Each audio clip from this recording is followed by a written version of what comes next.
Assalomu alaykum. Dilshodbek Metal obunachilari bizni yangilik chiqaradi deb kutib turgan g'oyibona muxlislarimiz.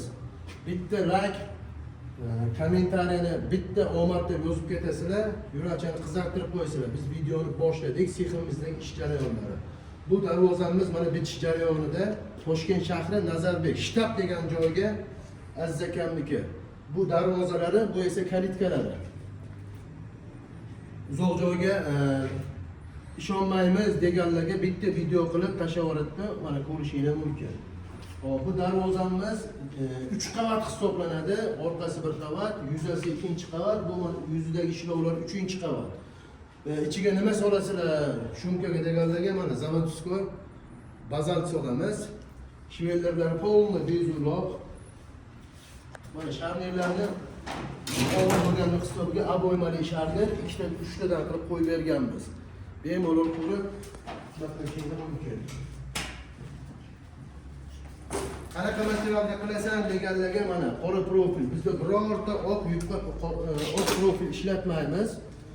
Vaholanki yana bitta narsa, men darvozamni buyurib qo'yib qanaqa bo'lishini bilmayman-ku deganlarga mana darvozani to'g'ri boshlanib bitib uyiga borib o'rnash jarayonigacha mana shunday qilib syomka qilib telegrammaga tashlab boramiz.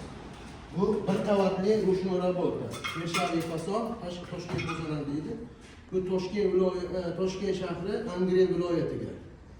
Doniyor akamning darvozalari. Mana xudo xolasa, yo'qliklarimiz qo'llardan ko'rmasa, chiroyli qilib mana darvozani namunaga qilib, update qilib, shunaqa chiroyli sifat qilib sizlarga video qilib tashlaymiz, darvozani o'rgatamiz. Sifatni o'zingizlar bitta baho beringlar. Ko'rsatamiz.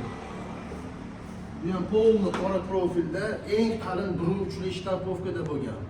Hamma narsani o'ziga yarashgan kombinatsiyada qilib, shershaviylik, lazer yordamida mana darvozani fasonlari ham bir-biriga mos keladigan qilib ishlab berganmiz. Bu yerga uzunlik yangi ideya qilib shaxmatli qilganmiz. Eshikdagini ko'rsatib o'raylik. Hozir ko'rib turgan darvozani trendda mana tashqari ichkarida mana desklassiya turibdi. Shu darvozani o'zidan 3 kun 4 kun ichida 6 ta zakaz olganmiz. Bu yoqda yana bitta. 6-inchisi tashqarida bitgan holati. Bu yoqda mana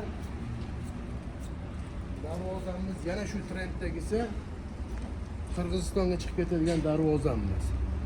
Akalar, gap qisqa qilaman. Safardagi, sherdagi uzoq musofirda yurgan akalarimiz yurakchani qizartirib, obuna bo'lib qo'ying, yangi videoda xabardor bo'lib turasiz. Vaholanki hamma darvozalarimizni o'rnash jarayonigacha kanalimizga qo'yib boramiz. Birinchilardan bo'lib eng arzoniga ulgurib qolay deganlar like, podpiskani ayamani, kommentariyada omad Dilshodbek deb qo'ysangiz juda xursand bo'lamiz. Sog' bo'linglar, salomat bo'ling.